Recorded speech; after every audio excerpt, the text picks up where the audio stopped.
Et pour que ça marche, eh bien les trois sont nécessaires et il est nécessaire que les trois soient alignés, position, fonction et onction.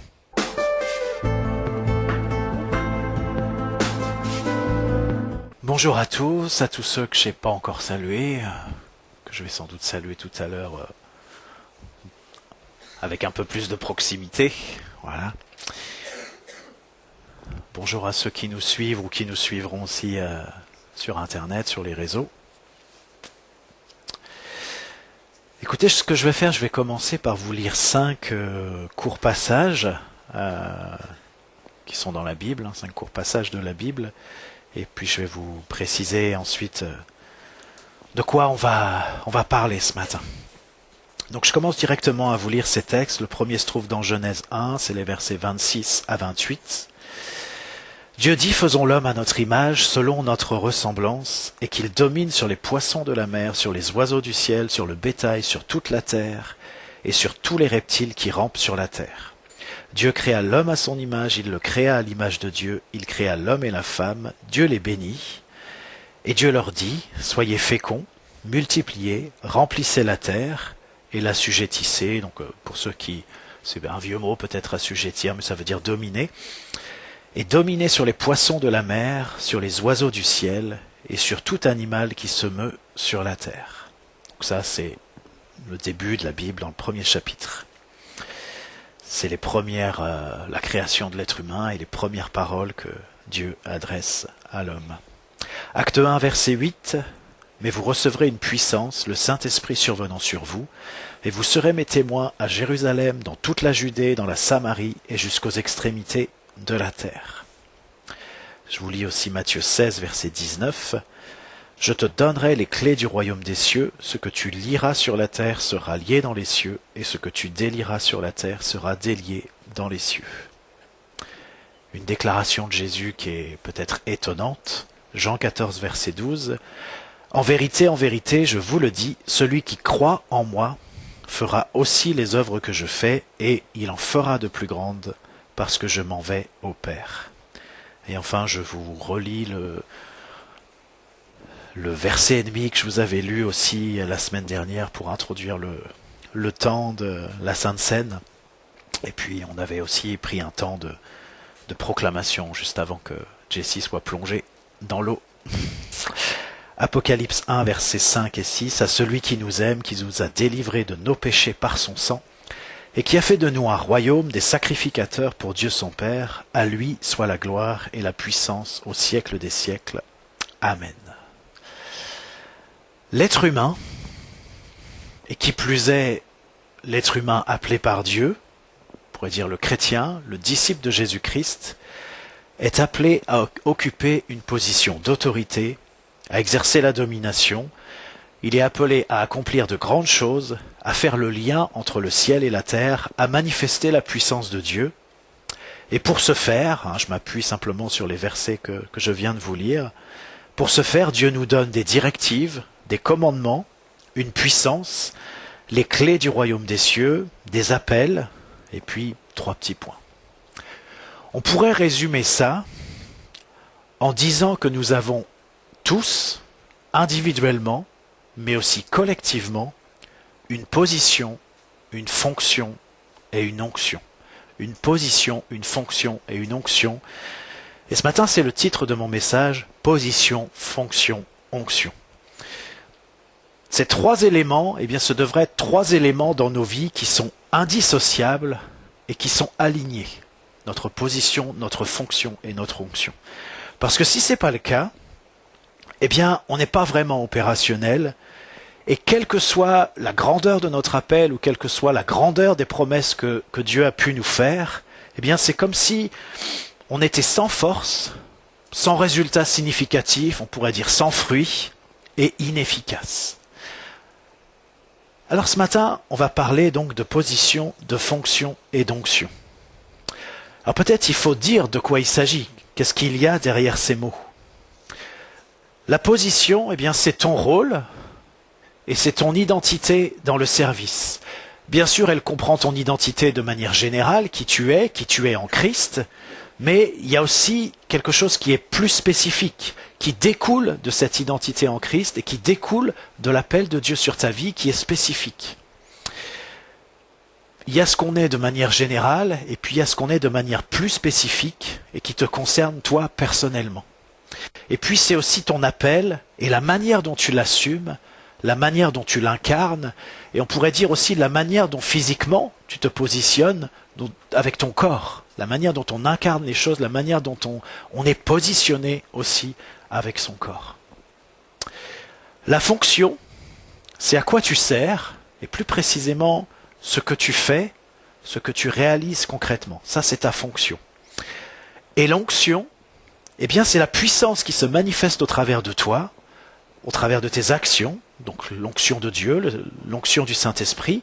C'est aussi tes talents, les talents que Dieu t'a donnés, il t'a créé avec un certain nombre de talents qui sont en lien avec l'œuvre que tu dois accomplir. Mais c'est aussi les compétences que tu as développées, c'est aussi ta formation, c'est aussi la pratique que tu opères de ce que Dieu te demande qui te permet de grandir.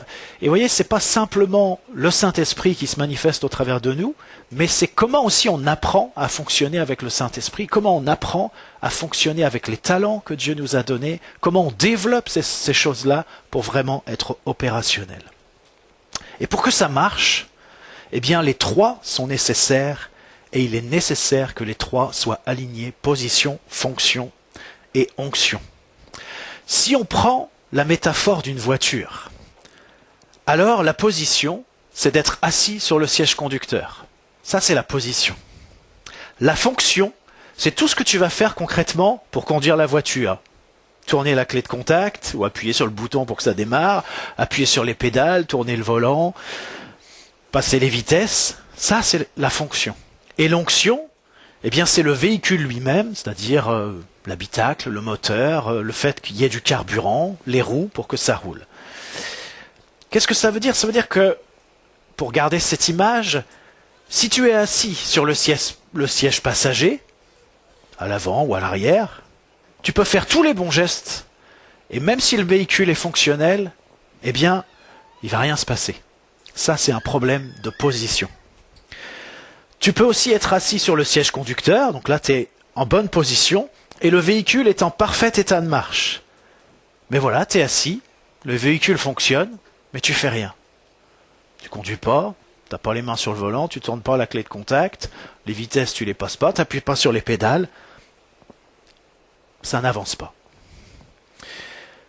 Et enfin, tu peux aussi être assis sur le siège conducteur, et puis tu fais tout ce qu'il faut pour que ça marche, voilà, tu tournes le volant, tu passes les vitesses, tu appuies sur les pédales. Mais le problème, c'est que le véhicule n'est pas en état de marche, le moteur est cassé, ou il n'y a pas de carburant. Eh bien là non plus, ça n'avance pas. Les trois sont nécessaires pour conduire cette voiture et pour aller à une destination. Peut-être que chacun, nous avons des directions et des destinations qui nous sont propres, qui sont en correspondance les unes avec les autres parce que nous sommes un même corps, mais qui peuvent aussi être vraiment différentes. Mais voilà, pour pouvoir rejoindre cette destination qui est la tienne, eh bien, tu as besoin d'être bien positionné, siège conducteur, tu as besoin de faire tout ce qu'il faut pour conduire, bien sûr que c'est un tout petit peu plus complexe que ce que je vous ai indiqué, passer les vitesses, le volant, tout ça. Et puis tu as besoin d'avoir un véhicule qui est en état de marche. Donc c'est trois choses qui sont importantes, qui sont essentielles, et qu'on ne peut pas dissocier, qu'on ne devrait pas pouvoir dissocier. Et si simplement l'une de ces choses ne fonctionne pas bien dans nos vies, n'est pas claire, on ne prend pas en considération, eh bien c'est un obstacle pour vivre et pour accomplir ce que Dieu attend de nous. Alors on va commencer par examiner ce que peut être un problème de position. Quelques exemples, un problème de position, c'est un ambassadeur qui reste chez lui, dans son salon, dans ses pantoufles. Il y a un problème de position. C'est une infirmière peut-être qui refuse de mettre son uniforme et qui veut rester incognito dans son service. C'est un policier qui n'assume pas de devoir cadrer, contrôler, sanctionner, protéger. Ou on pourrait le dire, bien sûr autrement, de manière plus chrétienne, si j'ose dire comme ça, c'est un chrétien qui refuse de considérer qu'il fait le lien entre le ciel et la terre, bien qu'il soit assis avec Christ dans les lieux célestes, avec les pieds bien sur terre pour exercer l'autorité et manifester le royaume, il refuse d'assumer cette responsabilité, d'endosser ce rôle. Et voyez, faire ça, eh bien, c'est aussi absurde que de s'installer sur le siège passager et de croire qu'on va pouvoir conduire la voiture. Alors peut-être il y en a qui se disent « Ah oui, mais si c'est une voiture auto-école... Non, non, c'est pas une voiture auto-école. C'est une voiture... Si tu t'assieds sur le siège passager, si tu n'as pas la bonne position, tu vas nulle part. Alors il y en a comme ça, des chrétiens, et on peut en faire partie, et j'ai pu en faire partie, voilà, on est assis dans la voiture, mais il ne se passe rien. Rien du tout. Et c'est un problème qui est fréquent chez les chrétiens. Vous voyez, je pensais à Ésaü. Vous savez, Ésaü, eh bien, c'est le fils aîné d'Isaac. Et puis c'est Jacob qui arrive en deuxième. Mais Ésaü, en tant que fils aîné, eh bien, il avait une position particulière. Il avait un héritage particulier, au moins un double héritage. Et puis, il avait un rôle particulier qu'il devait assumer dans la transmission, un rôle particulier dans sa famille. Mais vous voyez, quand on parle de Dieu, on ne dit pas que Dieu était le Dieu d'Abraham, d'Isaac et d'Ésaü. Non, on dit que c'était le Dieu d'Abraham, d'Isaac et de Jacob. Ésaü, sa position, il n'en a pas fait cas, vous savez, c'est l'histoire du plat de lentilles, etc. Il n'en a pas fait cas, il a abandonné cette position parce que lui, il ne considérait pas que ça avait vraiment de valeur. Il était attaché à des choses plus immédiates, qui ont été un piège pour lui, qui lui ont fait perdre sa position, et cette position, eh bien, il n'a pas occupé cette position. Et voyez, j'imagine qu'Ésaü, il a eu un sentiment toute sa vie, c'est d'être à côté de sa vie, d'avoir raté sa vie. Et je crois que beaucoup de chrétiens, finalement, ont ce même sentiment, on a beau être chrétien, mais on a ce sentiment qu'on est à côté de notre vie, et qu'on rate là quelque chose. Et effectivement, je pense qu'on peut comprendre que si on est assis sur le siège passager, eh bien on est à côté, et c'est quelque chose qu'on va aussi ressentir. Alors, quand on parle de position, eh bien effectivement, c'est quelque chose qu'on incarne, c'est quelque chose qui est quelque part qu'on intériorise. Hein, on a dit c'est lié à notre identité, au rôle qu'on doit jouer, notre identité spécifique. Mais c'est aussi quelque chose qu'on manifeste au travers de notre corps. Il y a une réalité spatiale dans la logique de la position. Alors, il y a souvent une question qu'on se pose. Hein, j'essaie d'examiner quelques problèmes qu'on peut rencontrer avec cette histoire de position. Quelque chose qu'on peut rencontrer, c'est refuser de se mettre en avant. Refuser d'être en avant. Ou l'inverse. Ne pas accepter d'être en arrière. Les deux sont possibles. Mais j'aimerais attirer votre attention que je pense que beaucoup d'entre nous raisonnent comme ça. Le fait d'être vu ou de ne pas être vu. Pour certains, le fait de ne pas être vu, c'est un problème. Ils voudraient être vus. Et pour d'autres, c'est le fait d'être vu qui est un problème. Ils voudraient ne pas être vus. Mais j'aimerais vous dire que cette considération n'a pas lieu d'être. On ne doit pas se dire est-ce que je vais être devant, est-ce que je vais être derrière, est-ce que je vais être au milieu, est-ce qu'on va me voir, est-ce qu'on va pas me voir. Ce n'est pas le sujet. Le sujet, c'est simplement d'adopter la position qui correspond à ce que Dieu nous demande. Et ce qui est terrible, c'est qu'il y a tellement de gens qui devraient être devant, mais qui restent planqués derrière. Et il y a tellement de gens qui devraient être derrière, mais qui occupent l'espace devant. Et là, on n'a pas la bonne position. Et quand on n'a pas la bonne position, eh bien vous vous souvenez, on est assis dans la voiture sur le siège passager. Et ça n'avance pas. Et on n'avance pas.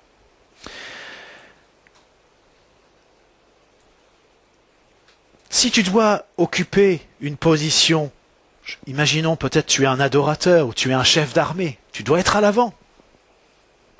Alors tu es à l'avant, et puis c'est tout. Si tu dois plutôt être quelqu'un qui va soigner les blessés, eh ben tu vas être en arrière pour soigner les blessés. Ou peut-être tu peux être un simple soldat. qui va assurer la cohésion de l'ensemble, et tu dois être au milieu. Chacun doit occuper la position qui est la sienne. Et il n'y a pas de notion de valeur. C'est pas parce que tu es derrière que tu es moins que celui qui est devant, ou c'est pas parce que peut-être tu es plus anonyme pour assurer la cohésion de l'ensemble. Il n'y a pas de question de valeur. La seule question qui se pose, c'est est-ce que tu occupes la position qui correspond à ce que Dieu te demande? C'est la seule question qui se pose. Et bien sûr, vous allez me dire, ah oui, mais c'est pas si simple. Si, c'est très simple. C'est juste qu'il faut se déterminer, se dire, moi, je refuse d'être déterminé par le fait qu'on me voit ou qu'on me voit pas, que je sois devant, derrière. Non. Je veux juste occuper la position qui est la mienne en Christ et qui correspond à ce que Dieu me demande. Voyez par exemple David, ses frères étaient partis à la guerre, on pourrait dire ils étaient devant, et lui il était perdu dans la pampa, il gardait les moutons. Voilà, c'est là qu'il devait être, son père lui avait demandé de garder les moutons, il garde les moutons, ok, c'est la bonne position. Mais voilà que, enfin, je vous refais pas toute l'histoire, mais il y a un enchaînement de situations qui fait que David se retrouve sur le devant de la scène, et il se retrouve même face à Goliath. C'est plus du tout la même position. Il y a un moment, vous voyez, il était perdu dans la pampa, personne ne le voyait, il était tout seul avec ses moutons. Et puis là, voilà maintenant qu'il occupe une autre position. Tout le monde le voit, tous les soldats le voient, toute l'armée le voit, et il est face à Goliath. David s'est pas dit, ah oui, mais moi, j'ai l'habitude d'être caché avec les moutons, voilà. Je sais pas ce qu'il s'est dit, mais voilà. Ça semblait pas être un problème pour lui de garder les moutons. Et puis j'ai envie de dire ça comme ça semblait pas non plus être un problème pour lui d'être face à Goliath. Et il nous a même dit que, quand ça a été le moment, il s'est mis à courir face à Goliath, au moment du combat. Et puis, si on regarde la vie de David, eh bien, on voit que il passe par des moments où il est derrière, où il est dans l'ombre, et il passe aussi par des moments où il est devant, il est dans la lumière. Mais c'est pas le sujet. Le sujet, c'est d'être à l'endroit où on doit être, et c'est d'avoir la position qu'on doit occuper lorsqu'on doit l'occuper. Et c'est un point extrêmement important qui nous pose des difficultés, nous en tant que chrétiens, pour toutes sortes de raisons, pour toutes sortes de considérations, encore une fois des considérations qui n'ont pas lieu d'être. Parce que nous sommes au service de Dieu, nous lui avons donné notre vie, et nous devons donc occuper la position qu'il nous demande d'occuper, quelle qu'elle soit, j'ai envie de dire. Alors c'est vrai que souvent, eh bien, notre difficulté, c'est justement d'accepter d'occuper une position où on va être vu, où on va devoir peut-être diriger des personnes, on va devoir peut-être donner des instructions. Ça pose une difficulté pour un certain nombre de personnes. Et puis c'est vrai, pour d'autres, c'est l'inverse. Peut-être que tu devrais te tenir dans l'intercession, peut-être que tu devrais être dans l'ombre pour faire un certain nombre de choses que peut-être personne ne verront. Et puis ça, c'est une difficulté pour toi. Un simple soldat qui s'écrie en avant ne produit pas le même effet qu'un général qui pousse le même cri. Vous êtes d'accord avec ça? Peut-être les collègues du soldat, ils vont dire, mais qu'est-ce qu'il nous fait, lui? Pourquoi il crie comme ça? Ou peut-être que quelques-uns vont le suivre. Mais quand c'est le général, c'est l'armée qui se met en route. Donc un soldat qui se prend pour un général peut causer beaucoup de dégâts. Mais un général qui se prend pour un simple soldat peut aussi causer beaucoup de dégâts. C'est-à-dire que si tu n'occupes pas la position que tu dois occuper, eh bien tu peux causer beaucoup de dégâts. Et encore une fois, il n'y a pas de problème de valeur. Si tu es simple soldat, tu n'es pas plus ou moins que le général. Simplement, ce qui compte, c'est d'occuper ton poste, de jouer ton rôle et d'assumer ta position. Pensez par exemple, sans doute vous avez eu différents chefs dans vos vies. Il y a des chefs qui assument leur position de chef, et c'est plutôt agréable de travailler avec cela. Et puis il y a des chefs qui n'assument pas du tout leur position de chef, et c'est compliqué de travailler avec cela. Effectivement, qui dit position, dit autorité. Tu as l'autorité qui correspond à ta position, et c'est cette autorité qu'il nous faut apprendre à assumer. Et un simple soldat qui assume son autorité de simple soldat, eh bien, peut devenir le soldat qui va faire la percée. Il peut devenir le héros qui va faire la différence. Et peut-être que faire la différence, eh bien, c'est juste assurer la cohésion de l'ensemble. Et c'est ça qui fait la différence. Une difficulté qu'on peut rencontrer aussi avec cette question de position, c'est de vouloir occuper ou d'occuper une position qui n'est pas la sienne.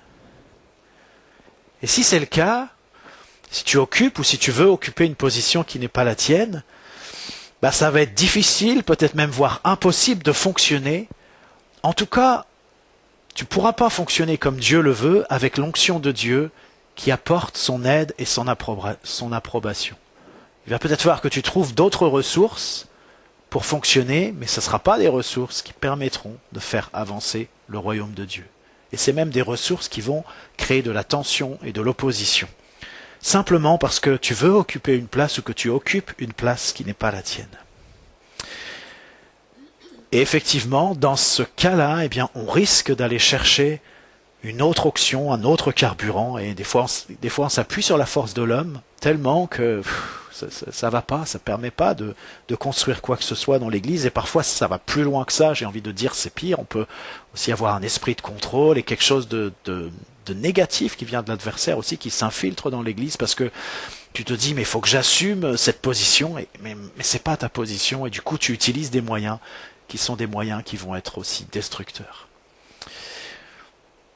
J'ai lu une fois, je crois que c'est Miles Monroe, mais j'en suis pas sûr, une citation qui m'a fait réfléchir, où il était dit, soit on inspire les personnes qui sont sous notre responsabilité, soit on les manipule. Et j'ai beaucoup réfléchi à cette citation. Et c'est vrai que si on n'a pas cette capacité, cette onction qui vient de Dieu de pouvoir inspirer ceux qui sont autour de nous, bah, si on a des choses à accomplir et qui doivent être faites, on risque peut-être d'exercer une pression qui n'est pas légitime et de développer quelque chose qui n'est pas bon. Et tout simplement parce qu'on est dans une position, dans un rôle qui n'est pas le nôtre. Alors après, vous allez me dire, mais peut-être vous seriez nombreux à me dire ça, mais quand on ne connaît pas sa position spécifique, qu'est-ce qu'on fait? Eh bien, on commence par assumer sa position générale. C'est-à-dire qu'il y a déjà beaucoup d'indications qui sont dans la Bible où le Seigneur nous demande d'assumer certains rôles, certaines positions. Eh bien, on commence par ces choses-là. On pourrait dire, on met la main à la pâte, et puis dans la marche, eh bien, les choses vont se préciser. Et puis surtout, si on a un peu d'indications, eh bien, on n'est pas passif, on n'attend pas, on se met aussi en route avec le peu d'indications que nous avons. Un peu à l'image des bergers que j'ai déjà évoqués, qui savaient que Jésus était dans une mangeoire, ils connaissaient la ville, mais ça n'indique pas où c'est précisément, et peut-être ils ont cherché un temps certain avant de découvrir la bonne mangeoire. Eh bien, le parcours, la vie chrétienne, eh bien, parfois c'est comme ça. C'est un peu, c'est pas un jeu, mais c'est un peu comme un jeu de piste. On a quelques indices, avec ces indices, on continue d'avancer, et d'autres indices vont nous être donnés. Mais si on attend que les choses viennent, il se pourrait qu'elles ne viennent jamais. Et que tu vas... Il y a plein de gens qui meurent avec des promesses, il y a plein de gens qui meurent avec des appels, il y a plein de gens qui meurent avec un petit potentiel extraordinaire, mais finalement dans leur vie, il ne s'est rien passé, ils sont restés assis sur le siège passager. C'est comme quand on apprend à conduire, moi j'étais toujours étonné, enfin je le suis encore d'ailleurs, qu'on ne sait pas conduire, enfin sauf si on s'est entraîné en douce. Et puis on se met au volant de la voiture auto-école et puis on y va. Comme ça, direct, c'est assez incroyable. Mais c'est un peu comme ça. Alors il y a une prise de risque, elle est modérée parce qu'il y a quelqu'un à côté, etc. Mais il y a une prise de risque aussi dans la marche chrétienne. Si tu n'es pas prêt à prendre de risques, malheureusement, tu risques jamais de te mettre sur la bonne position et puis de démarrer la voiture et puis de partir. Il y a une prise de risque. Et puis, je souligne aussi qu'il y a cette logique d'apprendre à être fidèle dans les petites choses pour que Dieu nous en confie aussi de plus grandes. Et ça veut dire que les petites choses, eh bien, elles sont grandes aussi, et les grandes choses, elles sont aussi petites, on pourrait peut-être le dire comme ça. Mais c'est aussi en étant fidèle dans ce que Dieu nous confie, dans ce que Dieu nous demande, même si c'est peut-être petit ou insignifiant, mais voilà, tu as vu quelque chose, tu as à cœur quelque chose, tu remarques quelque chose, eh bien, tu commences par ça. Et puis les choses vont se préciser au fur et à mesure. Et puis bien sûr, on peut aussi échanger avec les responsables de l'Église, dire les choses qu'on a dans le cœur, enfin, etc. C'est aussi un partage pour découvrir cette position. Je passe maintenant au problème de fonction. Alors, problème de fonction, par exemple, ce serait un sacrificateur qui n'offre pas de sacrifice, ou un cuisinier qui ne cuisine pas, un témoin qui ne témoigne pas, un roi qui ne gouverne pas. C'est aussi absurde que de s'asseoir au volant d'une voiture qui fonctionne et de croire qu'elle va se mettre à rouler sans que nous ne fassions rien. Vous savez, c'est quand même le problème d'un certain nombre de chrétiens qui sont inactifs ou passifs, ou qui peut-être pensent que simplement en venant à une réunion le dimanche, peut-être en passant 2 heures assis sur une chaise dans une église, eh bien, qu'ils ont commencé à fonctionner. Mais non, on n'a pas du tout commencé à fonctionner en faisant ça. Fonctionner, j'ai envie de dire, c'est le travail du quotidien et c'est le travail de toute une vie. C'est pas juste un moment comme ça parce que tu vas à l'église et là tu dis ah ouais là je fonctionne. Et il y a cette inactivité ou cette passivité et cette incompréhension de la dimension du corps. Encore une fois, au début je vous ai cité des passages qui mettaient en avant le fait que on est assis avec Christ dans les lieux célestes, on peut dire on a la tête dans le ciel mais on a les pieds sur terre. Pourquoi ? Parce qu'il nous appartient de manifester le ciel sur la terre. C'est notre position. C'est une position unique, je dirais. Mais Dieu l'a voulu comme ça. Parce qu'il nous a donné l'autorité. Il nous a dit, voilà, moi je te positionne comme ça, tu vas fonctionner avec cette position. Et cette dimension du corps, c'est l'Église qui est le corps de Christ. Vous voyez, c'est fort ça. Ça veut dire que... je sais pas moi, qu'est-ce qu'on pourrait prendre comme image il m'en vient une qui est pas appropriée, qui est stupide, mais je vous la livre quand même. Imaginez le cerveau de la mafia. Bon, bah c'est pas lui qui est sur le terrain à gérer l'affaire. Non, il donne des directives. Vous voyez ? Je sais même plus pourquoi je dis ça. Oui, c'est ça, je voulais parler de la dimension du corps. C'est ce que je voulais signaler, mais voilà, c'est un mauvais exemple, mais vous comprendrez l'image quand même. C'est que Jésus, c'est la tête, et nous, on est le corps. Alors, je ne veux pas dire que Jésus, c'est le cerveau, c'est pas ça. C'est la tête, ça veut dire que c'est le chef, c'est ça, la tête. Mais ça ne veut pas dire que c'est lui qui fait tout. Non, alors, c'est vrai, il y a les anges qui vont nous aider, qui vont faire un certain nombre de choses. Mais c'est à nous qu'il appartient de faire, c'est à nous qu'il appartient de fonctionner en fonction de ce que Dieu nous demande, en fonction des signaux que la tête nous envoie.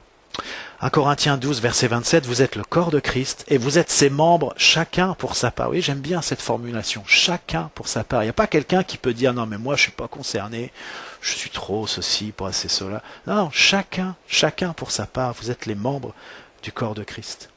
Vous voyez, il est précieux ce passage de 1 Corinthiens 12, vous pouvez le relire à la maison, mais cette dimension du corps et le rôle que chacun a à jouer, il n'y a pas quelqu'un qui peut dire « Ah oui, mais moi je suis comme ça, non, finalement je ne suis pas dans le corps. » Si, tu es dans le corps. Quelle que soit ta position, quel que soit ton rôle, tu es dans le corps et tu dois fonctionner en tant que membre du corps et avec le corps dans son ensemble, individuellement et collectivement. Éphésiens 2, verset 10 nous dit « Car nous sommes son ouvrage, ayant été créés en Jésus-Christ pour de bonnes œuvres que Dieu a préparées d'avance, afin que nous les pratiquions. » Et voyez, ça aussi c'est un passage qui est fort, qu'on cite souvent. On est l'ouvrage de Dieu. Ça veut dire qu'il nous a fabriqués, il nous a créés, il nous a fait. Et il nous a fait pourquoi ? Eh bien, en même temps qu'il nous a fait, je ne sais pas si c'est en même temps, mais oui, je crois qu'on peut dire ça. En même temps qu'il nous a fait, qu'il nous a créé, eh bien, il a aussi préparé des œuvres bonnes pour qu'on les pratique. Et il s'est dit, voilà, Guillaume, voilà, je le crée comme ça, parce qu'il va pratiquer ces œuvres bonnes-là que je prépare d'avance. Grâce, je la crée comme ça parce que, voilà, je veux qu'elle accomplisse ça, Alors c'est pour ça que je lui donne ces talents-là, que je la fais comme ça, avec cette personnalité-là. Vous voyez, il y a une correspondance. Et c'est pour ça qu'il nous faut apprendre à chercher et à pratiquer ces œuvres qui nous correspondent. Elles nous correspondent parce que Dieu les a préparées d'avance et il nous a fait d'une certaine manière qui correspond à ce que nous avons à faire.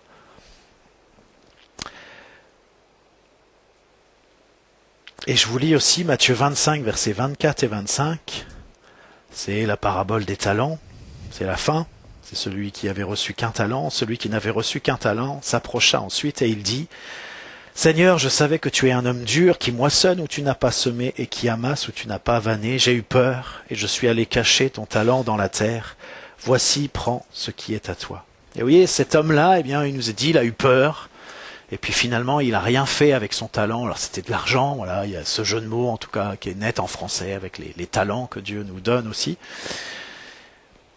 Mais, vous voyez, parfois on croit qu'on est inutile, ou qu'on n'est pas capable, ou qu'on est disqualifié, on est dans la peur. Mais, ça, même si tu ressens ça, eh bien ces sentiments-là sont des mensonges, parce que Dieu t'appelle à une œuvre spécifique, alors tu as une utilité, tu te sens incapable, bon, ok, on sait que c'est Dieu qui est notre capacité. Parfois quand on se sent trop capable, c'est un problème aussi. Dieu est notre capacité. Tu te sens disqualifié, ça se peut que tu aies fait des choses qui ne vont pas, mais il y a la grâce de Dieu, il y a la repentance. Et donc, ça te qualifie, tu es qualifié. Et puis la peur, on ne peut pas se laisser dominer par la peur en tant que chrétien.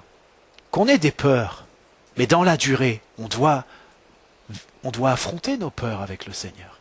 Parce que si c'est la peur qui te domine, c'est pas la foi. Si la peur te domine, tu n'es pas dans la foi. Et je vous laisse imaginer, si dans la durée on se laisse dominer par la peur, les conséquences graves que ça peut avoir. Parce que la peur, c'est une piste d'atterrissage pour que l'adversaire puisse intervenir dans ta vie. Et qui puisse aussi toucher d'autres au travers de toi, parce que c'est la peur qui domine dans ta vie. Alors qu'on ait des peurs, moi j'en ai, mais on ne se laisse pas gouverner par nos peurs. Et si Dieu nous montre qu'il y a des peurs qui nous gouvernent, eh bien, il faut qu'on puisse avec lui cheminer pour triompher de ces peurs avec lui. Pour que ce ne soit pas la peur qui nous empêche. Parce que oui, c'est vrai, bien souvent, pourquoi est-ce qu'on ne fonctionne pas? C'est la peur, qui a de multiples facettes différentes. Pourquoi est-ce qu'on fonctionne d'une manière bizarre alors qu'on devrait fonctionner autrement? C'est parce que, oui, mais là d'accord, mais là non, j'ai trop peur. Voyez, il faut qu'on puisse faire face à ça, et bien sûr que se sentir inutile, se sentir disqualifié, se sentir incapable, être dans la peur, eh bien on sait d'où tout cela vient. C'est certainement pas de celui qui nous appelle à accomplir une œuvre, qui nous positionne pour ça, qui nous a donné une fonction, qui nous a donné aussi une onction, on va bientôt y arriver. Ça vient pas de lui. Ça vient pas de lui.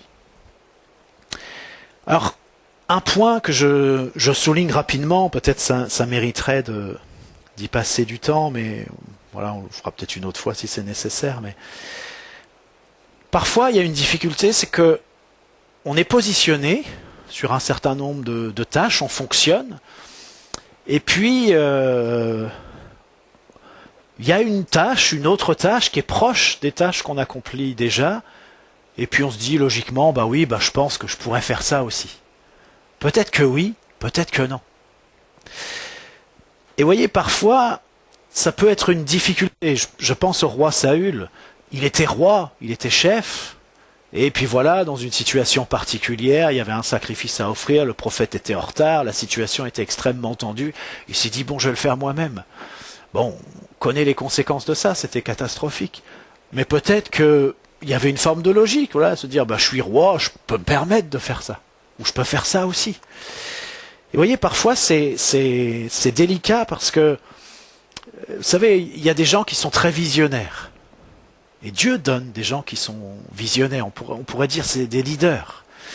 Et puis il y a des gens qui sont peut-être moins visionnaires, mais qui ont cette capacité de mettre en œuvre la vision et de faire en sorte que la vision prenne forme, de la concrétiser.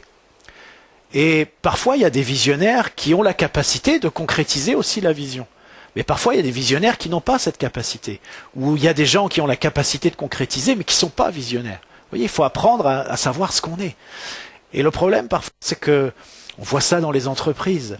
Quelqu'un qui est leader et qui tout d'un coup pense qu'il peut être aussi manager alors qu'il n'a pas le talent, eh bien ça pose énormément de problèmes. Ou quelqu'un qui est manager, qui est un très bon manager, qui concrétise de manière pertinente les choses, tout d'un coup se dit, bah oui, bah je peux être leader.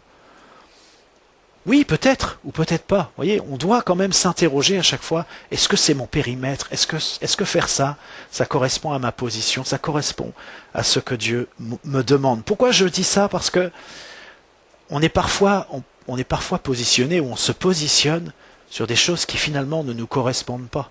Alors peut-être que pour un temps, voilà, pour rendre service, pour que ça fonctionne, ok, c'est possible. Mais si on s'installe dans une position qui ne correspond pas à la nôtre et qu'on fonctionne dans cette position, ça correspond pas, eh bien, là aussi ça va coincer et il va y avoir notamment un problème d'onction. Et donc on arrive à cette notion de l'onction. Alors le problème d'onction, alors qu'est-ce que c'est? C'est un cuisinier dont personne n'aime les plats. C'est un médecin dont tous les patients meurent. C'est un ambassadeur qui déclenche les guerres. Oui, c'est absurde. Mais oui, c'est absurde parce que là, le véhicule, il n'y en a pas ou il ne fonctionne pas. Donc on a beau avoir une position, on a beau fonctionner, ça marche pas, et puis bon voilà, avec la voiture, on resterait à l'arrêt. Mais ça peut aussi créer des catastrophes. Alors pourquoi est-ce qu'il se passe ça? Alors bien sûr j'ai grossi un peu le trait, c'est souvent pas aussi dramatique. Quoique. Alors pourquoi il se passe ça? Eh bien, je pense qu'il y a deux raisons principales. La première, c'est que t'es pas appelé pour ce que tu fais. Donc tu fais des choses, tu pratiques, tu accomplis des choses, mais finalement il n'y a pas l'onction de Dieu qui est là pour te soutenir, pour t'aider, pour te porter. Il n'y a pas le talent qu'il faut. Il n'y a pas d'aptitude qui corresponde et du coup, bah, voilà, tu t'es trompé de position, tu t'es trompé de fonction et donc finalement, eh bien, l'onction, elle est pas là, ça correspond pas. Ça peut être une raison. Donc voilà, il y a un peu une erreur de positionnement. Tu fonctionnes là où tu devrais pas fonctionner. Mais il peut y avoir une autre raison. Et parfois, c'est un peu trop facile de se dire, oh là, mais ça marche pas, ça coince tout le temps, je suis pas fait pour ça. Ça peut être vrai. Mais parfois, ce qui se passe, c'est que t'es pas équipé. T'es pas équipé pour ce que tu dois faire. C'est-à-dire, t'as bien compris quelle était ta position, tu apprends à fonctionner, tu fonctionnes d'une certaine manière, sauf que t'as pas l'équipement qui va avec. Ça veut dire quoi? Ça veut dire que peut-être que t'as besoin d'être rempli du Saint-Esprit. Déjà, ça c'est quelque chose d'important. Peut-être que t'as besoin d'apprendre à fonctionner avec l'Esprit de Dieu et de te laisser conduire par lui. Ça, c'est un apprentissage. Donc, voilà, on est dans une logique d'apprentissage. Et puis, peut-être plus largement, tu as peut-être des talents, mais tu les as pas développés. Donc, du coup, ils sont comme ça à l'état brut, et quand tu fais des choses, tu as beau avoir les talents qui vont, mais ça marche pas, ou ça marche pas bien. Et ça serait trop facile de se dire, non, mais moi, c'est pas mon truc. Moi, quand j'ai commencé à prêcher, je peux vous dire, j'aurais pu très facilement dire, oh non, c'est pas mon truc. D'ailleurs, les gens qui m'écoutaient, je pense qu'ils se disaient peut-être ça. Bon, voilà, quand on débute, quand on commence, eh bien, on peut se dire assez facilement, non, c'est pas mon truc. Non, mais, vous savez, on doit apprendre, on doit se former, on doit suivre des formations. Alors, ça peut être des formations un peu académiques, sur des notions, ça peut être une école biblique, ça peut être venir au cours le samedi, mais il y a toute cette dimension. Et puis, il y a aussi la dimension de l'apprentissage en pratiquant. Et puis, quand on a un talent, eh bien, on doit apprendre à le connaître, on doit apprendre à le développer, on doit apprendre à l'utiliser. Tout ce que je vous dis là est extrêmement banal, parce que dans le cadre professionnel, c'est comme ça que ça se passe. Vous n'avez pas comme ça décroché un emploi en vous pointant à la... Enfin maintenant c'est France Travail. Alors, vous levez le matin, vous dites bon qu'est-ce que je pourrais faire aujourd'hui? Bon tiens médecin ce serait pas mal. Vous allez à France Travail, il y a un poste de médecin. Ça se passe pas comme ça. Vous savez, il faut faire des études. Voilà, puis en plus là on a choisi des études longues, de formation. Enfin vous voyez, il y a tout un accompagnement. Ça se fait pas comme ça. Moi je peux pas aller à France Travail demain en dire bah tiens je voudrais être maçon. Bon, rassurez-vous, ça se passera pas. Hein. Est-ce qu'il y a un poste? Non. Ça marche pas comme ça. Et puis même quand on a un diplôme et qu'on a déjà été formé, bah il y a toute cette pratique qu'on va développer tout au long de la carrière. On va développer certains aspects, on va devenir meilleur. Enfin, vous voyez, c'est comme ça que ça marche. Enfin, c'est la vie qui marche comme ça. Et c'est pas seulement le boulot, mais dans tous les domaines de la vie, c'est comme ça. Pourquoi est-ce que ça serait pas comme ça dans la vie chrétienne? Bien sûr que le Saint-Esprit est déterminant et qu'il est extrêmement important. Mais le temps que tu passes à te former, que tu passes à rechercher, que tu passes à pratiquer, que tu passes à développer ton talent, que tu passes à essayer, bah, si tu le fais pas, tu progresses pas. Et après, c'est assez facile de dire, mais non, moi je suis pas fait pour ça. Pourtant, tu avais tous les talents, tu avais toutes les formations possibles à ta disposition, tu avais le Saint-Esprit qui allait t'accompagner, te conduire. Enfin, vous voyez, même Jésus, il nous a dit qu'il a appris l'obéissance par les choses qu'il a souffertes. Donc même Jésus, il a dû suivre un parcours d'apprentissage. Même Jésus. Et puis d'ailleurs, faut dire ce qui est, la vie chrétienne, parfois c'est vraiment aussi, un peu comme Jésus, par les choses qu'on va souffrir qu'on va apprendre. Mais si tu te dis, non, non, mais moi, il est hors de question que je souffre, ça va être extrêmement bloquant pour apprendre, surtout dans la vie chrétienne. Alors ça peut être difficile de dire ça, mais si tu es appelé, eh bien tu vas vivre aussi des défis, des difficultés et des souffrances qui sont en correspondance avec cet appel. Parce qu'il faut bien que tu apprennes, il faut bien que tu développes certaines aptitudes, il faut bien que tes talents aussi soient mis à l'épreuve, etc., etc. Alors voilà, ce problème d'onction, ça peut être tout simplement parce que tu n'es pas à ta place, tu fonctionnes sur un terrain qui n'est pas le tien, mais ça peut aussi être, et je pense que c'est beaucoup le cas dans les églises, je pense qu'on est assez faible finalement en développement des compétences, en formation, apprendre à fonctionner avec le Saint-Esprit de manière concrète. Ça peut être ça le problème. Et voyez, en tant que chrétien, on dit qu'on vise l'excellence. C'est pas, j'allais dire, c'est pas la perfection, mais on va pas s'enliser dans ces notions-là. Mais voilà, on vise à faire quelque chose qui est bon, qui est bien. On dit ça. Et puis en même temps, c'est comme si on était un peu toujours des amateurs qui savent pas vraiment comment on fait, qui apprennent pas bien. Enfin oui, on est toujours un peu dans un espèce de flou. Mais si tu as un talent, si tu as un appel, si tu as une position, si tu fonctionnes, eh bien apprends à fonctionner toujours de mieux en mieux, à faire de mieux en mieux. Et quand je dis ça, je m'attache pas seulement aux aspects formels. Bien sûr que ça peut être de qualité, mais je m'attache aussi aux aspects spirituels. Il peut y avoir parfois des formes qui sont très belles, mais qui font obstacle au Saint-Esprit. Et il y a parfois des formes qui peuvent être moins attirantes ou moins clinquantes, mais qui permettent à l'onction de Dieu de passer au travers de toi et d'agir aussi là où tu te trouves.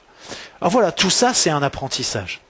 Et parfois, eh bien, cette difficulté que nous avons d'onction, encore une fois, le véhicule n'est pas opérationnel. C'est parce qu'on s'est pas mis en route et c'est parce qu'on développe pas les compétences, les talents qu'on a, ce qu'on trouve à faire, on le fait pas. On est toujours dans une forme d'hésitation. On prend pas de risques. On se dit bah non mais là voyez. Mais la vie, eh bien, la formation, l'apprentissage, c'est une prise de risque. Alors, je sais pas, par exemple. Pour ceux qui ont déjà vécu ça, ou peut-être qui ont accueilli, qui ont déjà été apprentis, ou qui accueillent des apprentis, être apprenti, c'est une forme de risque, parce qu'on est là pour apprendre, il y a beaucoup de choses qu'on ne sait pas. Prendre un apprenti, je sais pas, Laetitia, je crois que des fois elle prend des apprentis, c'est un peu un risque, il peut faire une bêtise, puis en plus, ça serait normal, on ne va pas pouvoir non plus lui dire, qu'est-ce que tu as fait, parce que, voilà, c'est normal, il apprend. Il faut qu'on lui... Enfin, vous voyez, on est des apprentis. Mais on ne peut pas rester comme ça des apprentis toute notre vie. Il faut qu'on soit des apprentis qui, un jour, vont pouvoir recevoir eux-mêmes des apprentis pour leur apprendre le métier, pour leur apprendre à être dans cette bonne position et à exercer la fonction aussi qui est la leur. Position, fonction, onction. Les trois sont vraiment importants et doivent fonctionner ensemble et s'aligner ensemble. Alors, je pense que un message comme celui-là, ça mérite certainement d'être repris, d'être travaillé, de se poser. Donc voilà, je vous encourage à le faire, si ça vous parle, bien sûr. Mais j'aimerais aussi...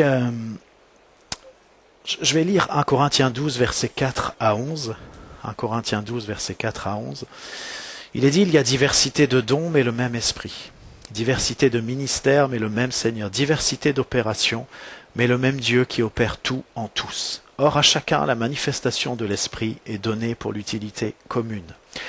En effet, à l'un est donné par l'Esprit une parole de sagesse, à un autre une parole de connaissance, selon le même Esprit, à un autre la foi par le même Esprit, à un autre le don des guérisons par le même Esprit, à un autre le don d'opérer des miracles, à un autre la prophétie, à un autre le discernement des esprits, à un autre la diversité des langues, à un autre l'interprétation des langues. Un seul et même Esprit opère toutes ces choses, les distribuant à chacun en particulier comme il veut. Je voudrais insister sur le fait, dans ce passage ne fait pas le tour de la question et je ne voudrais pas vous laisser croire que ce matin je n'ai parlé que de l'exercice des dons spirituels. Non, c'est beaucoup plus large que ça. Mais dans ce passage, c'est quand même très clair que chacun est concerné. Et que chacun est concerné pour l'utilité commune, c'est-à-dire au bénéfice de tous. Vous savez, il y a ce lien entre chacun qui est concerné, mais en même temps on est tous ensemble. Et chacun est concerné pour tous. Et ça veut dire que ça devrait nous responsabiliser de comprendre que si chacun est concerné, mais que chacun, si c'est moi chacun ou si c'est toi, tu remplis pas ton rôle, eh bien ça n'a pas seulement des conséquences pour toi, ça a des conséquences pour l'ensemble, pour l'utilité commune, pour tous. Voilà pourquoi c'est si important que nous puissions fonctionner ensemble. Et je voudrais insister à nouveau sur le fait que le sujet qu'on évoque ce matin, il a une dimension individuelle, personnelle, mais il a aussi une dimension collective. Et j'aimerais comme mettre une vision dans votre cœur, c'est que si chacun est en position, et si chacun fonctionne selon cette position, qui correspond aussi à l'action de Dieu dans sa vie, à l'onction que Dieu lui a donnée, eh bien, il se passe quelque chose de très différent de ce que nous pouvons vivre. C'est que chacun étant positionné et chacun ayant appris ou apprenant à fonctionner selon ce qui correspond, eh bien, nous sommes comme un ensemble qui peut faire la différence. Et alors que nous sommes cet ensemble, on pourrait dire, voilà, on se met en ordre de bataille, on se met dans la juste position parce qu'on comprend de plus en plus ce qu'est l'Église, ce qu'est un chrétien, et plus spécifiquement, quel est notre rôle dans tout ça. Et alors qu'on est dans cette démarche-là, eh bien, il se passe quelque chose, c'est que, au travers des uns et des autres, pour l'utilité commune, eh bien, Dieu se révèle. Dieu révèle ses stratégies. Il révèle les cibles qui sont à atteindre. Il révèle les objectifs qui sont à atteindre. Et puis, ça devient beaucoup plus fluide de savoir qui doit faire quoi. Vous savez, il y a tellement de choses. On pourrait obtenir des résultats tout de suite. Il suffirait que les 5 ou 6 personnes concernées, voilà, on se met autour d'une table, on dit, voilà, il y a cet objectif-là à atteindre. Comment on fait? Tac, tac, tac. Oui, toi, tu sais faire ça. Ok, moi, je peux faire ça. Et rapidement, on atteint l'objectif, parce qu'on a les moyens de le faire, parce qu'il y a des compétences spirituelles, parce qu'il y a des compétences techniques, parce que voilà, chacun est porteur de quelque chose, et que si Dieu nous met ensemble, eh bien c'est bien pour que nous puissions fonctionner ensemble. Et j'aimerais attirer votre attention que si nous vivons cela, eh bien il y a une efficacité redoutable, il y a une force de frappe incroyable dans ce fonctionnement-là, qui est le fonctionnement du corps de Christ. C'est ça, c'est le fonctionnement du corps de Christ. Et on pourrait dire, oui, on connaissait cette expression, un esprit de corps. Ça fait un jeu de mots avec le Saint-Esprit, mais le corps aussi, cette dimension du corps qui nous concerne. Et je voudrais vous lire 3 versets qui sont très courts. 1 Jean 4, verset 17, la première partie du verset, il nous est dit, « Tel il est, tel nous sommes aussi dans ce monde ». Éphésiens 3, verset 10 nous dit « Afin que les dominations et les autorités dans les lieux célestes connaissent aujourd'hui par l'Église la sagesse infiniment variée de Dieu. » Et Romains 8, verset 19 nous dit « Aussi la création attend-elle avec un ardent désir la révélation des fils de Dieu. » Et j'aimerais qu'on puisse réaliser qu'il y a une attente qui pèse sur nous. Il y a une attente que les fils de Dieu se révèlent. Cette attente qui pèse sur nous, elle correspond au temps dans lequel nous sommes. Elle correspond à l'appel que Dieu nous adresse. Elle correspond aux promesses que Dieu nous adresse. Et il est temps que les fils de Dieu soient révélés. Il est temps que les fils de Dieu se révèlent. Et il est temps que les dominations et les autorités, comme nous l'avons lu, ces dominations et ces autorités dans les lieux célestes, elles sachent, elles connaissent la sagesse infiniment variée de Dieu. Et comment est-ce que cette sagesse est révélée? Elle est révélée par le corps, par l'Église, par ce fonctionnement. Et vous voyez, si la sagesse de Dieu est infiniment variée, ça veut dire que en nous, ici et ailleurs, dans le corps, il y a une infinie variété de dons qui sont donnés pour manifester cette infinie variété de la sagesse de Dieu. Et moi j'aimerais vous dire, il est temps aujourd'hui, c'est le temps, il est temps d'opérer des percées. Il est temps d'allumer un feu qui ne va pas s'éteindre, d'allumer un feu qui va dévorer ce qui a besoin d'être dévoré. Il est temps que nous soyons animés par l'esprit du réveil. Et il est temps que l'Église se mette en ordre de bataille, qu'on se mette en ordre de marche, qu'on entende la tonalité de ce qui se passe aujourd'hui et de ce que Dieu veut faire aujourd'hui. Et encore une fois, si tu entends cette tonalité, c'est ta responsabilité d'adopter la position qui correspond à cette tonalité, d'adopter le fonctionnement qui correspond à cette tonalité. Et quant à l'onction, elle est déjà là. Elle est déjà là pour que nous puissions fonctionner et pour que nous puissions occuper cette position. Et j'aimerais, pour moi c'est un cri de me dire et de vous dire, entendons, et je sais que certains d'entre vous l'entendent, mais si vous l'entendez, ne le perdez pas. Gardez cette tonalité que vous avez entendue. Vibrez pour cette tonalité. Agissez en fonction de cette tonalité. Positionnez-vous, positionnons-nous en fonction de cette tonalité. Que nous ne soyons pas en train de développer une partition qui ne correspond pas au temps dans lequel nous sommes, qui ne correspond pas aux promesses que Dieu nous adresse, mais qu'au contraire, nous entendions l'appel de Dieu pour aujourd'hui, pour que la puissance de Dieu soit manifestée. N'importe lequel d'entre nous peut faire une percée dans tel ou tel domaine. Et ensemble, nous nous engouffrons dans cette percée pour faire la différence. C'est comme un cri que je voudrais vous adresser ce matin. Je crois que c'est un cri de la part du Seigneur. Positionne-toi. Positionne-toi. Fonctionne avec cette position. Parce que l'onction de Dieu est là. On a chanté tout à l'heure. Peut-être est-ce qu'on peut remettre ces paroles? C'est le dernier chant où il était question de « Envoie ton esprit ». Si c'est possible de mettre le refrain. Parce que moi, ce que j'avais envie de dire quand je chantais ce chant, bien sûr, c'est le cri de nos cœurs, de dire à Dieu, envoie ton esprit. Mais moi, je sens qu'il est là, l'Esprit de Dieu. C'est comme s'il était déjà, envoyé. Il n'y a plus qu'une mèche qui doit s'allumer. Oui, là, je demande quelque chose au technicien qui est difficile.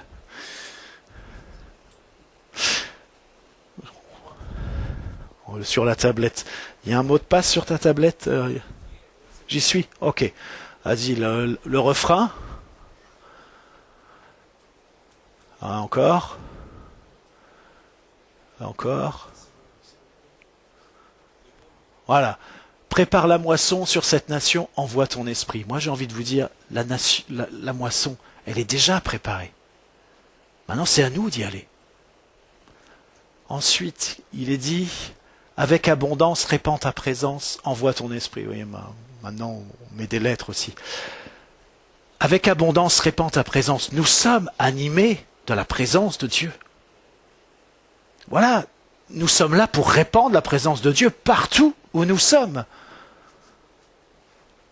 Dans chaque cité, village et vallée, envoie ton esprit. Voilà, partout où nous sommes, dans ta ville, dans ta cité, si tu es dans une cité, dans la campagne, si tu es dans la campagne, partout où tu es, l'Esprit de Dieu, il est là, parce que tu es rempli de l'Esprit de Dieu, parce qu'il y a cette onction en toi. Je ne sais pas s'il y a encore autre chose, oui peut-être. Ouvre grand le ciel, c'est l'heure du réveil, envoie ton esprit, oui voilà. Moi j'ai envie de dire, oui, c'est l'heure du réveil. C'est l'heure du réveil, l'Esprit du réveil, il est là. Mais il faut qu'on entende ça et qu'on s'accorde avec ça. Peut-être je vais juste terminer en vous lisant Romains 12, versets 1 et 2. Peut-être ça peut être une clé aussi pour certains, Romains 12, versets 1 et 2. Il est dit, je vous exhorte donc, frères, par les compassions de Dieu, à offrir vos corps comme un sacrifice vivant, saint, agréable à Dieu, ce qui sera de votre part un culte raisonnable. Ne vous conformez pas au siècle présent, mais soyez transformés par le renouvellement de l'intelligence, afin que vous discerniez quelle est la volonté de Dieu, ce qui est bon, agréable et parfait.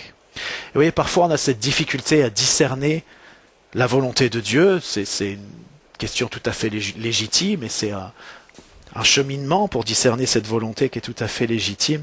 Mais ce que nous dit ce passage, cette exhortation que Paul adresse aux Romains, c'est d'offrir nos corps comme des sacrifices, c'est-à-dire de s'offrir. Et il faut se poser la question, est-ce que je me suis offert à Dieu? Parce que ça va être compliqué d'assumer une position que Dieu te donne, de fonctionner en fonction de ce que Dieu désire pour toi, si tu t'es pas offert à Dieu. Ça va être compliqué. Et puis il nous est dit comme un sacrifice, mais un sacrifice vivant. Ça veut dire que t'es pas mort. Tu choisis de t'offrir et tu choisis de vivre en t'étant offert à Dieu. Si on est toujours en train de reprendre le sacrifice, parce qu'on peut, c'est compliqué. Et la peur fait qu'on reprend le sacrifice, par exemple. Comme on a peur, on n'y va pas. On reprend les choses. Mais là, on est là pour s'offrir comme un sacrifice vivant, saint, agréable à Dieu. Ce qui sera de votre part un culte raisonnable. J'aime bien cette formulation, mais je passe. Et il nous est dit, ne vous conformez pas au siècle présent. Ce que ça doit produire, le fait qu'on s'offre, eh bien, c'est cette possibilité, cette capacité de ne pas se conformer au siècle présent. Mais encore une fois, c'est aussi une détermination à avoir, de ne pas se conformer au siècle présent. Si finalement tout ce qu'on fait, on le fait comme les gens qui sont autour de nous, on fonctionne comme eux, on a une position identique, vous comprenez bien que c'est pas ça. Ça peut pas être ce que Dieu nous demande, de fonctionner comme fonctionnent ceux du siècle présent. Mais il nous est dit, soyez transformés par le renouvellement de l'intelligence. Soyez transformés par le renouvellement de l'intelligence. Et fut un temps, j'ai beaucoup prêché sur cette question du renouvellement de l'intelligence. Et j'aimerais juste dire, oui, c'est Dieu qui renouvelle notre intelligence. C'est une œuvre de l'esprit. Mais c'est pas une œuvre de l'esprit dans laquelle on est passif. Tu peux pas te coucher ce soir et te dire, Seigneur, renouvelle mon intelligence. Et puis le lendemain, tu te lèves et tu dis, ah, ça y est, mon intelligence est renouvelée. Enfin, ça serait possible, bien sûr. Mais le renouvellement de l'intelligence, c'est Dieu qui travaille nos pensées, qui nous montre les pensées qui correspondent pas à sa volonté, les pensées qui sont pas en correspondance avec la position qu'il nous donne, qui sont pas compatibles avec le fonctionnement que Dieu te demande, qui sont pas en accord avec l'onction que Dieu dépose sur ta vie. Et tu peux pas juste dire, ah oui, il y a un problème. Non. On change, c'est sa manière de penser. Parce que le Saint-Esprit nous éclaire, il nous montre, voilà, là, il y a un problème. Par exemple, la peur, tu as peur de ça te bloque, ça t'empêche d'occuper ta position, ça t'empêche d'être devant, ça t'empêche de dire ce que tu dois dire, ça t'empêche de faire ce que tu dois faire. Si on ne change pas notre manière de penser, le Saint-Esprit aura beau, je vais le dire comme ça, mouliner tout ce qu'il veut en termes de renouvellement dans notre vie, mais on restera toujours pareil. Bien sûr que c'est l'œuvre de l'Esprit, mais nous collaborons ensemble avec l'œuvre de l'Esprit. Dieu nous a donné cette capacité d'écarter une pensée, de changer de pensée, de renoncer à une pensée. C'est une manière de vivre qui est active. On n'est pas passif. On ne dit pas, ah oui, tiens, dans la Bible, j'ai lu que tac, tac, tac. Puis voilà, on reste au constat, parce que bien souvent, c'est ce que nous faisons. On lit la Bible, et puis peut-être on entend des messages, et on constate des choses.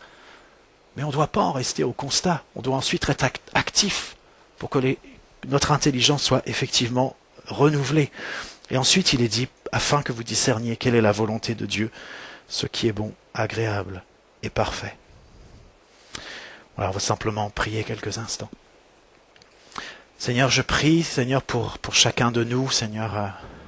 C'est vrai, c'est un défi, Seigneur, de marcher avec toi. Et Seigneur, tu sais où nous en sommes les uns et les autres. Tu sais ce que nous avons pu entendre ce matin, comprendre. Et Seigneur, je prie simplement que pour chacun de nous, nous puissions avancer de progrès en progrès. Je prie que ton esprit continue d'interpeller chacun de nous, Seigneur, chacun en fonction de ce que tu veux lui montrer.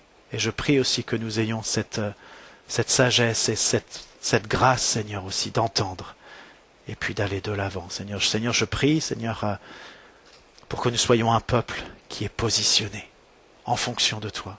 Je prie que nous soyons un peuple qui fonctionne en fonction de cette position.